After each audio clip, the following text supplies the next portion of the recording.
Olá, queridos, graça e paz, seja bem-vindo ao nosso canal Projeto Vida Nova, 25 de agosto.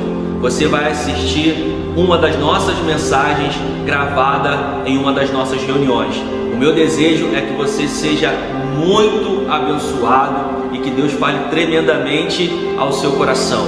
Compartilhe esse vídeo, dê o joinha e que Deus te abençoe. Amém. Boa noite.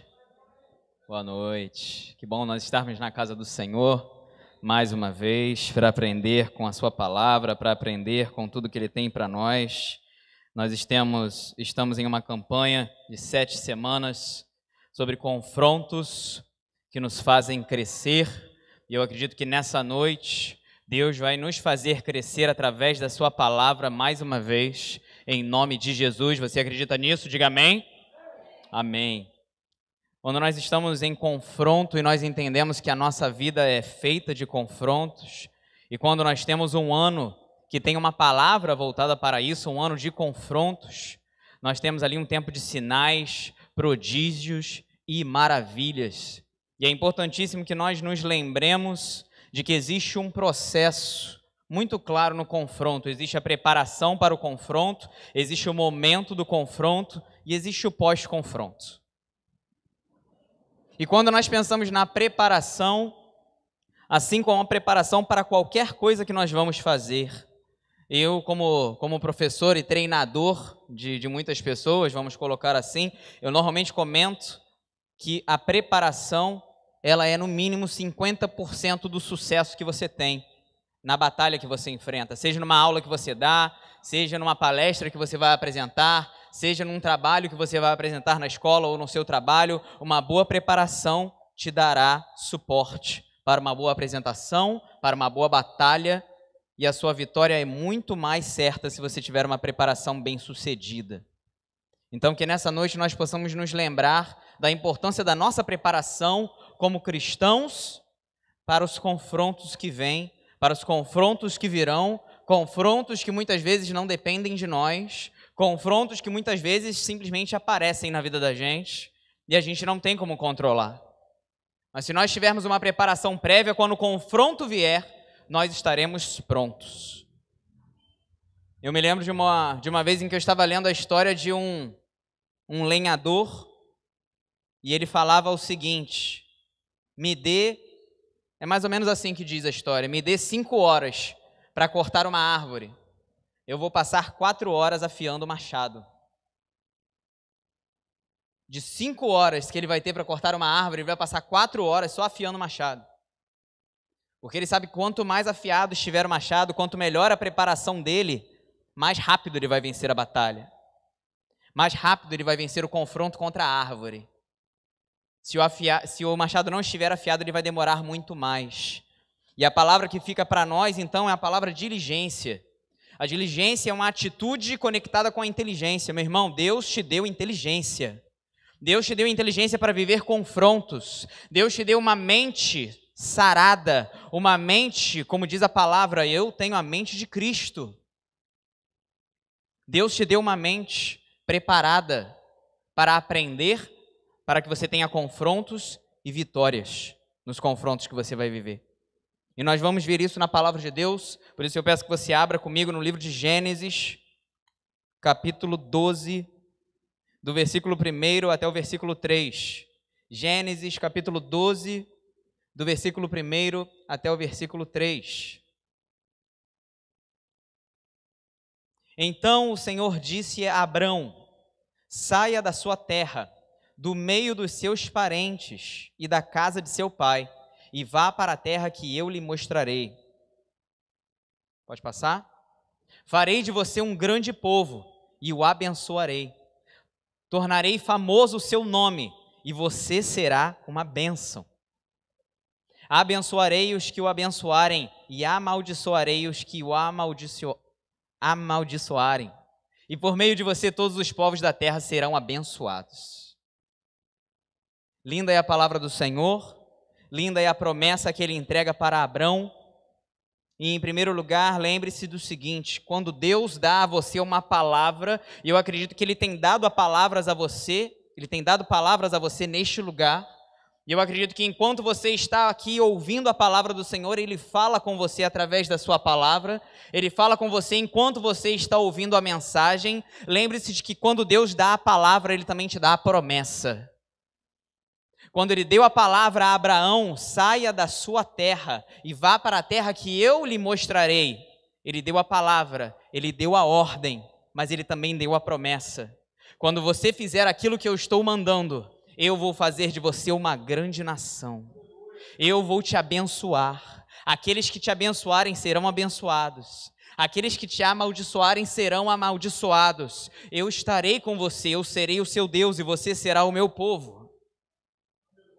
Quando nós temos uma palavra sobre nós, no ano de 2022, um ano de confrontos, eu creio que eu vou falar isso de novo ainda hoje, mas meu irmão, se Deus está dizendo para nós que nós teremos um ano de confrontos, e se nós temos um Deus poderoso que quer nos dar uma vida de vitória, se nós teremos um ano de confrontos, é porque Deus quer um ano de vitórias, Deus não quer um ano de derrotas. Então lembre-se disso, é um ano de confrontos, ou seja, é um ano de vitória. Mas a vitória não depende somente de Deus, ela também depende de mim e da minha atuação. Ela depende da forma como eu vou me preparar para os confrontos. A minha vitória depende do meu posicionamento perante os confrontos que vêm até a minha vida. Mas Deus tem um ano de confrontos, então Ele tem um ano de vitórias. Ele quer que você tenha um ano de vitórias em nome de Jesus. Então abrace o ano de confrontos como o ano de vitória na sua vida, em nome de Jesus. E o que nós aprendemos com Abrão? Aqui ele ainda não era Abraão, ele ainda não tinha recebido o novo nome de Deus. Aqui ele ainda era Abrão. Coloque lá, por gentileza, no versículo 4. O que está escrito ali? Gênesis capítulo 12, versículo 4. Partiu Abrão. Abrão recebeu uma palavra, ele recebeu uma ordem de Deus. A ordem de Deus era: saia da sua terra. A grande questão, e aqui quando nós estamos trabalhando com essa ideia de confronto e tudo aquilo que nós aprendemos com os confrontos que nos fazem crescer, vamos entender da seguinte forma: vamos entender o confronto em 3 aspectos. O confronto no aspecto da alma, o confronto no aspecto do espírito e o confronto no aspecto físico. Pense comigo no seguinte, meu irmão: Deus deu a ordem. Ele disse que Abrão era obrigado a obedecer? Ele não disse isso. Porque no fundo, Deus dá a ordem, mas a opção é minha. Deus dá a ordem, Ele dá a palavra a você, e quando Ele te dá a palavra, Ele te dá a promessa. Mas no fim, a decisão é sua de obedecer. Eu preciso querer, eu preciso decidir. Obedecer a Deus é uma questão de decisão. E quando nós temos confrontos, o primeiro, se nós formos pensar no homem, esse primeiro confronto acontece dentro de nós. Porque é o confronto dos nossos pensamentos. Porque Deus dá uma palavra a você, e a carne, está escrito na palavra que a carne milita contra o espírito.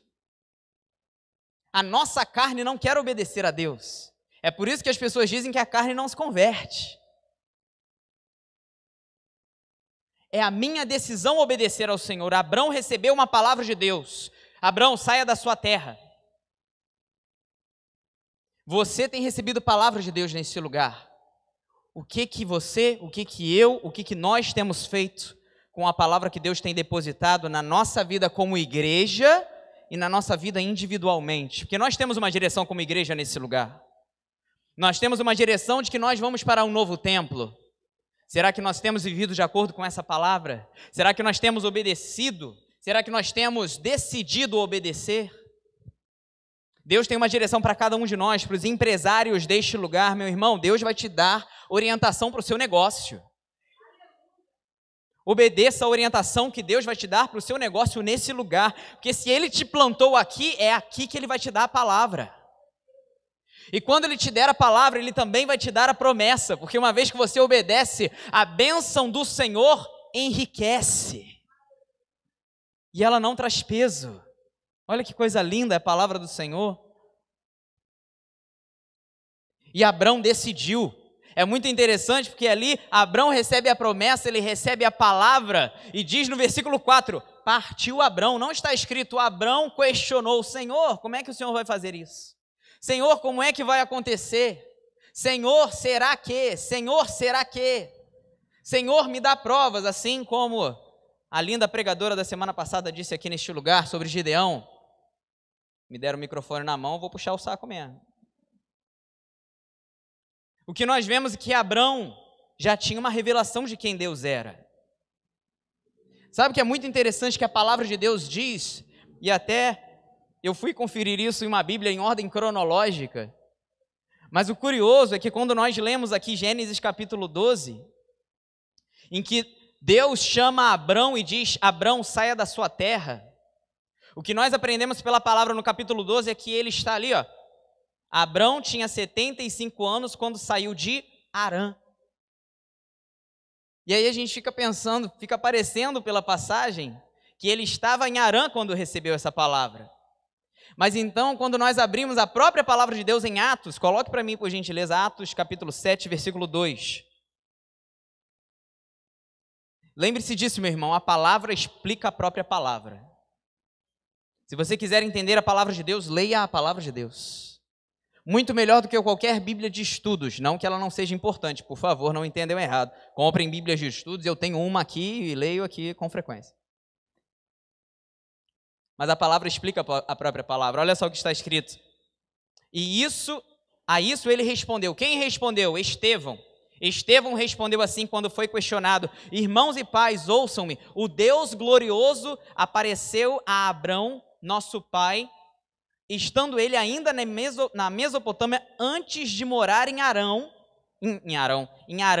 e lhe disse, olha só, antes de morar em Harã. Quando Abrão recebeu a palavra do Senhor, ele ainda estava... Qual é o nome da cidade? Quem sabe me dizer? Ur, a terra dos caldeus, onde morava Abrão com seu pai Terá, com seu irmão Harã, eles que eram descendentes de Sem, filho de Noé. E o que eu entendo quando eu leio isso e percebo isso, em ordem cronológica, o capítulo 12 vem antes, essa parte do capítulo 12 vem antes do capítulo 11. Então, quando você ler a Bíblia, meu irmão, procure conhecimento, porque muitas vezes a gente lê a Bíblia e a gente pode se confundir com as informações. Mas o que fica claro aqui é que Abrão já tinha uma revelação de quem Deus era. Abrão não obedeceu simplesmente porque ele ouviu uma voz e resolveu obedecer. Abrão era um homem inteligente. Se está dizendo que ele simplesmente partiu, que ele simplesmente obedeceu, é porque ele reconheceu aquela voz como a voz do Deus Todo-Poderoso. Meu irmão, quando você receber uma palavra, se eu posso te dar uma sugestão nessa noite, peça a Deus discernimento de espírito, porque nós ouvimos muitas vozes na nossa vida, e no meio dos confrontos nós podemos ouvir várias vozes, a voz dos nossos amigos que podem ser muito bem intencionados, mas que não necessariamente são guiados por Deus.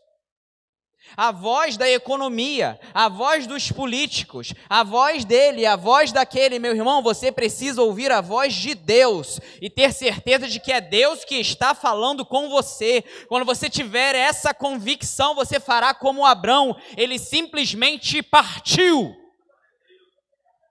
Quando Deus falar com você e você tiver certeza de que é Ele que está falando, você simplesmente irá partir para a promessa que Ele vai dar na sua mão. E nesses confrontos que nos fazem crescer, eles vão nos fazer crescer, porque nós teremos mais convicção do Deus que nós servimos, do Deus que nos dá a palavra. Os confrontos nos fazem crescer porque nós nos tornamos homens e mulheres mais convictos. Eu sei o que eu tenho feito, eu sei e conheço o Deus em quem eu tenho crido, eu sei quem é esse Deus que me deu a palavra, Ele é o Deus que criou a terra com o poder da sua própria voz. Quando ele disse haja a luz veio à existência. Quando ele disse haja o firmamento apareceu. Quando ele diz para mim, eu vou fazer isso na sua vida, meu irmão, ele vai fazer. Porque ele é o Deus Todo-Poderoso.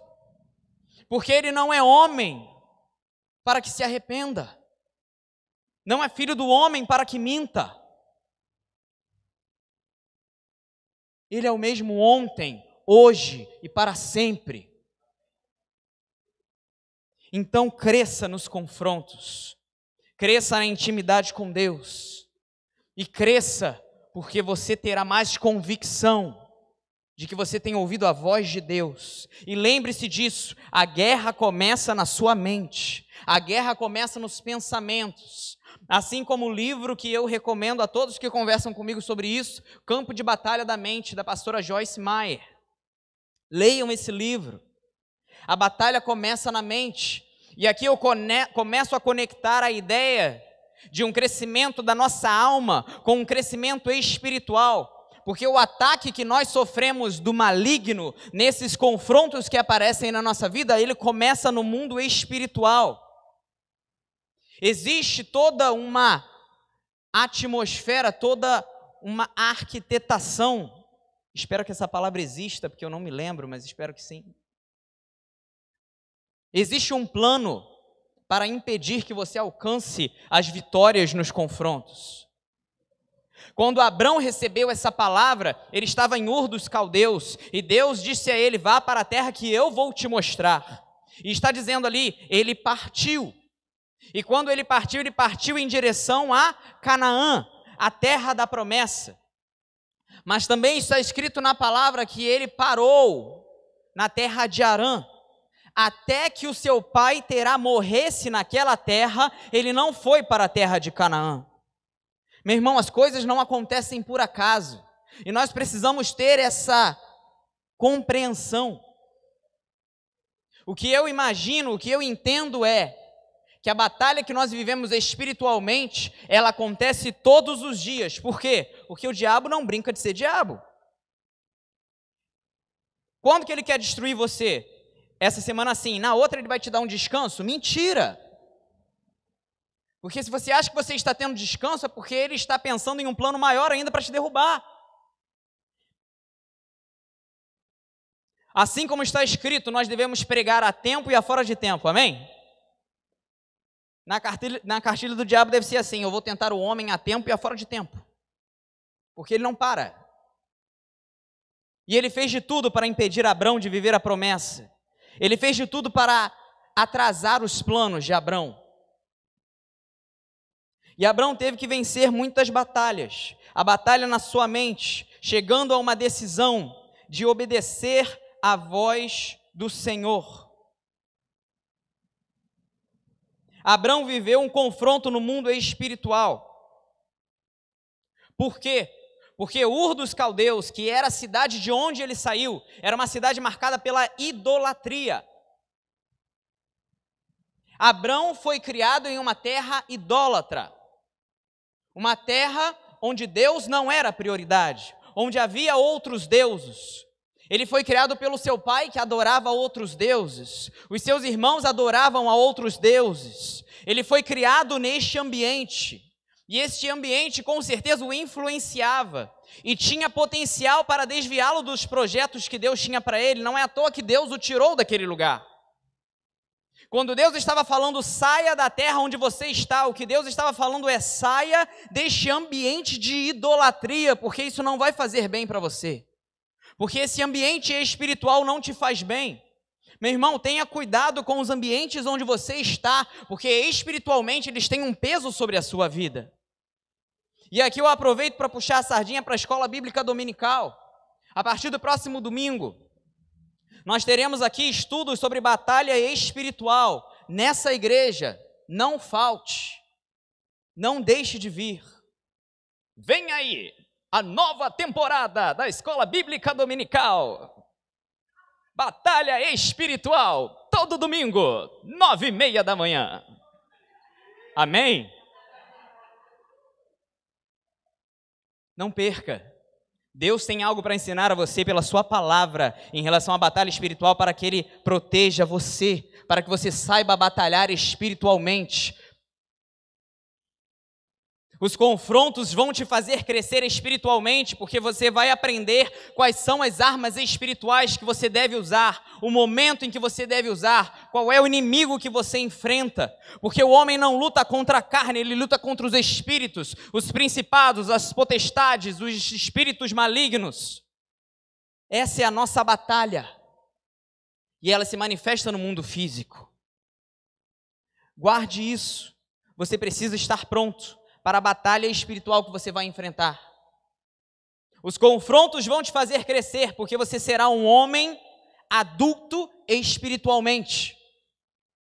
Quando Paulo estava formando as igrejas no Novo Testamento, ele lê que ele tinha tristeza, porque ele ainda percebia que alguns dos seus discípulos, alguns dos crentes daquele tempo, ainda precisavam ser alimentados com leite, quando eles já deveriam estar capazes o suficiente para serem alimentados com alimentos sólidos.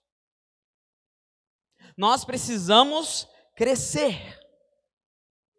Nós precisamos continuar a avançar. E os confrontos vão nos levar a esse crescimento. Mais uma vez, abrace os confrontos, meu irmão. Os confrontos não vêm para te derrubar. Se você estiver do lado de Deus, você vai crescer no meio do confronto, meu irmão.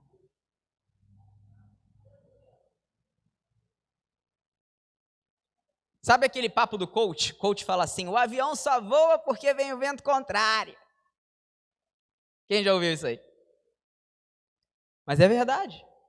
Uma vez eu ouvi durante uma pregação, o pastor estava falando assim: a águia está dizendo na palavra que nós voaremos como a águia. Sabe como é que funciona o voo da águia quando ela está lá no alto? Ela não faz esforço para voar.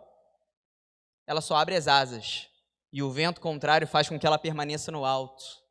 Meu irmão, no meio do confronto, no meio da guerra, você estará no topo, porque você estará com Deus. Você não vai precisar nem fazer mais esforço, meu irmão. Você vai voar como águia, sem fazer esforço, porque Deus estará com você. E Abraão viveu todas essas guerras, e ele percebeu que ele deveria sair daquele lugar, porque aquele lugar era um lugar idólatra.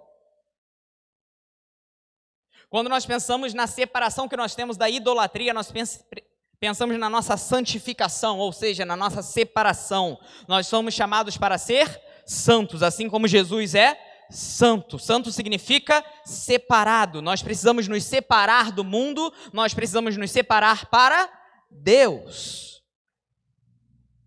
Uma vez perguntaram para o pastor John Bevere, perguntaram assim para ele: pastor, o que nós devemos jejuar?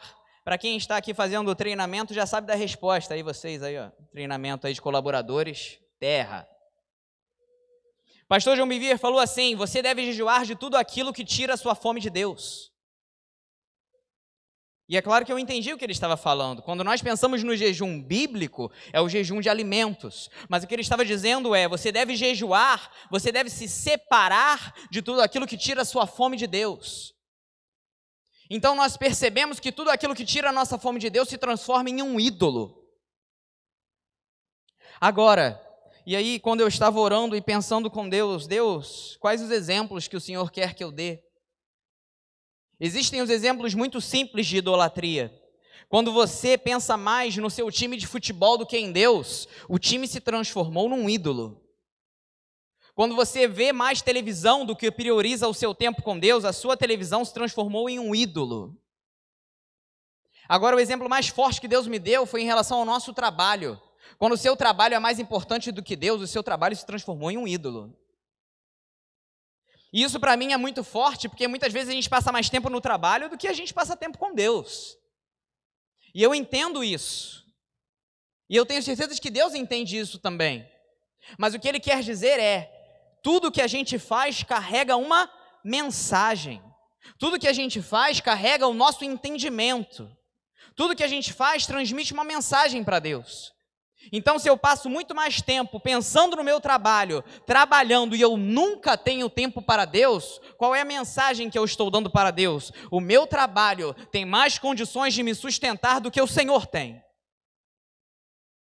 Mas isso está errado. E nós sabemos disso. Porque, em primeiro lugar, quem nos dá força para alcançar riquezas é o próprio Deus. Quem nos dá o ar para respirar é o próprio Deus. Quem nos dá prosperidade é o próprio Deus.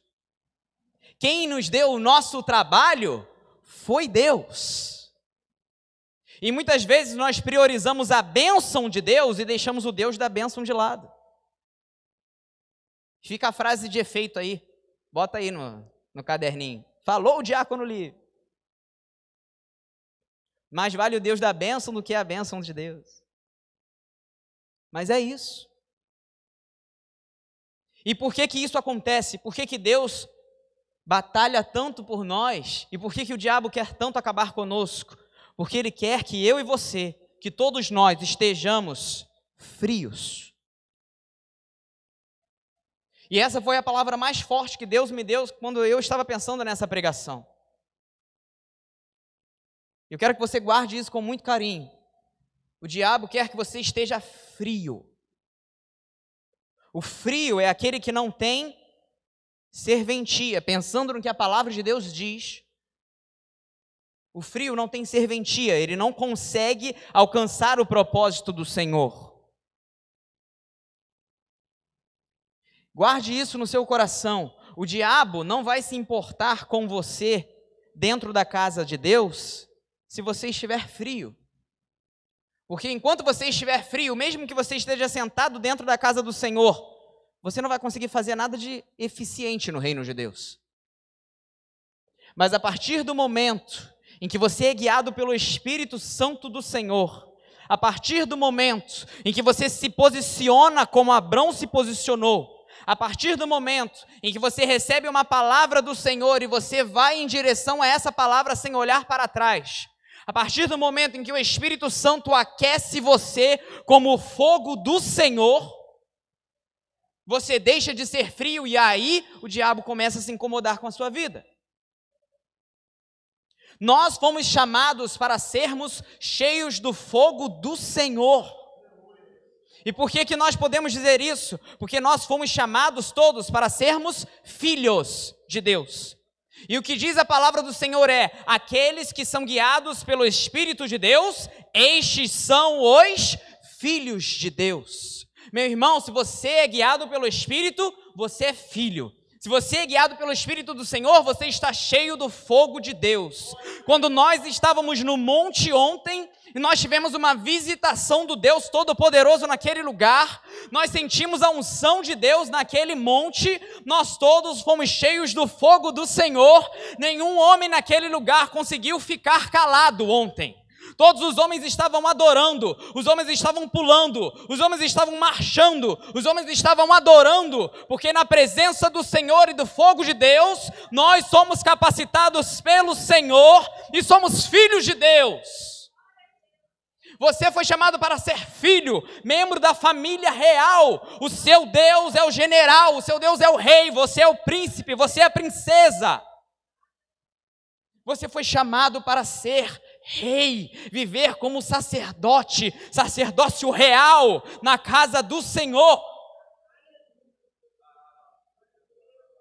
Os confrontos vão levar você para mais perto do reinado. Os confrontos vão levar você para mais perto da vida espiritual que Deus quer que você tenha. Uma vida espiritual posicionada, uma vida espiritual em que você se comporta como o príncipe que você é nessa terra.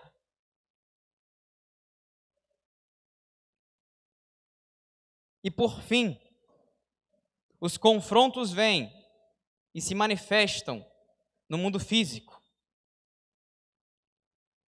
E para nós entendermos isso, vamos ler aqui brevemente o capítulo 12, versículo 10.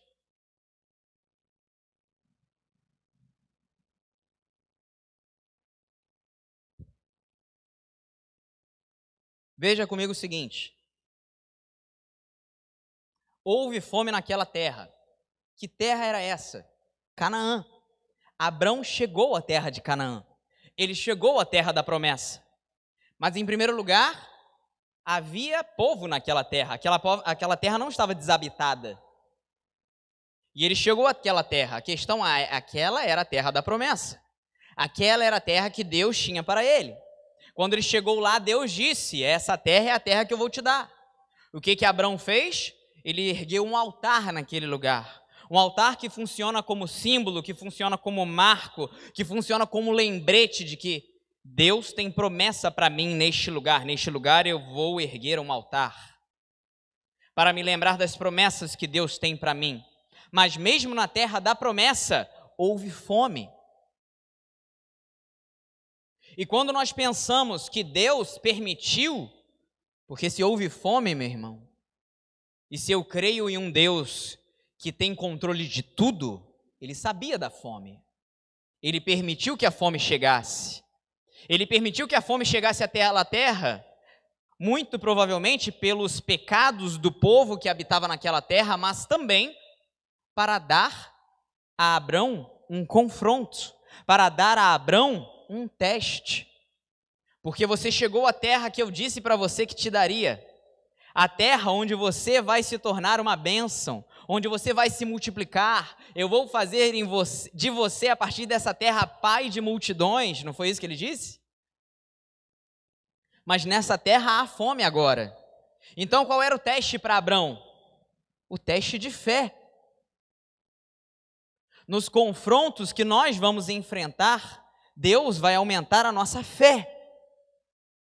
Deus vai aumentar a nossa consciência da dependência que nós temos dEle. Deus vai aumentar a convicção que nós temos na promessa que Ele nos deu.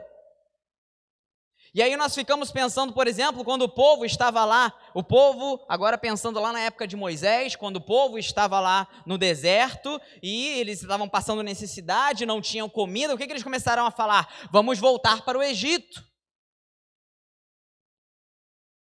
E se Abrão tivesse tido a mesma atitude, ele provavelmente teria voltado para a terra de Ur dos Caldeus, onde ele não tinha falta de nada. O que ele fez? Está escrito: Abrão desceu ao Egito para ali viver algum tempo. Qual era o objetivo de Abrão? O objetivo de Abrão era voltar para Canaã. O objetivo de Abrão era voltar porque ele sabia que naquela terra havia promessa. Ele não desistiu da promessa do Senhor.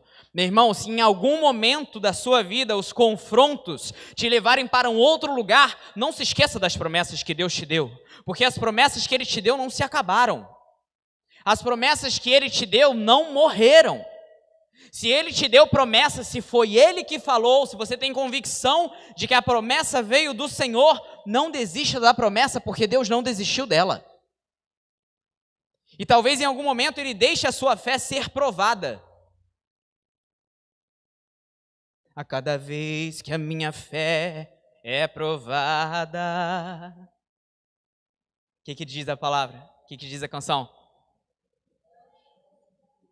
Deus nos dá a chance de crescer um pouco mais, confrontos que nos fazem crescer.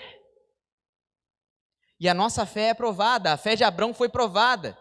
E ele mostrou que ele estava firme na promessa do Senhor. E para nós terminarmos, guarde isso. Abrão cometeu erros, assim como nós podemos cometer erros. Nós lemos aqui, se você for até o versículo 20, você vai ver que Abrão mentiu. Mentiu em relação à sua mulher. Ele foi para o Egito, e aí o faraó do Egito se interessou por Sara, que era a esposa de Abrão. E Abrão pensou assim: olha, eu vou dizer que ela é minha irmã, porque se souberem que ela é minha esposa, vão me matar, e aí para ficar com ela. E ele mentiu, ou seja, ele errou. Deus mandou Abrão mentir? Claro que não. Mas o mesmo Abrão que cometeu esses erros, voltou para Canaã, viveu promessas de Deus, promessas que incluíam o nascimento de Isaque, e ele recebeu Isaque, o filho da promessa, até o momento em que Deus pediu a ele Isaque. Meu irmão, Abraão é chamado pai da fé, não é à toa. Pensem comigo num homem que subiu um monte para imolar o próprio filho, porque Deus tinha pedido isso a ele. Mas diz a palavra no livro de Hebreus que quando Abrão subiu aquele monte com Isaque, ele subiu com a fé de que Deus poderia ressuscitar Isaque. Veja o tamanho da fé desse homem. Um homem que cometeu erros, mas um homem que é considerado o pai da fé, que viveu confrontos, que teve uma fé que cresceu através desses confrontos e conseguiu ver que no meio da sua fé, Deus estava vendo tudo. Meu irmão, no meio dos seus confrontos, Deus está vendo tudo. Ele está vendo o seu confronto, ele sabia do confronto que viria, ele sabia qual será, ele sabe qual será o futuro, o seu futuro, se você estiver do lado dele, da promessa dele durante o confronto. A promessa é de vitória. Deus não tem promessas de derrota para ninguém. A promessa de Deus é vitória. Vitória nos confrontos. E esse Abrão, que confiou, que é o pai da fé, ele foi pai de Isaque. Isaque foi pai de Jacó. Jacó deu origem às 12 tribos de Israel. E de uma dessas 12 tribos veio Jesus. Jesus, descendente de Abraão. Abraão gerou Jesus. Pense no poder que esse homem carregou. Pense na promessa que esse homem carregou. Deus tinha uma promessa absurda para a vida de Abraão. Ele viveu essa promessa. Deus tem promessas para a sua vida. Você vai viver essas promessas em nome de Jesus. Abrace os confrontos. Você vai crescer na sua convicção. Você vai crescer espiritualmente. E você vai crescer a ponto de estar pronto. Você estará pronto. Cresça no meio dos confrontos e você estará pronto. Quando o confronto chegar, você estará pronto. Peço que você fique de pé nesse momento. Ministério de Música, me ajude, por gentileza.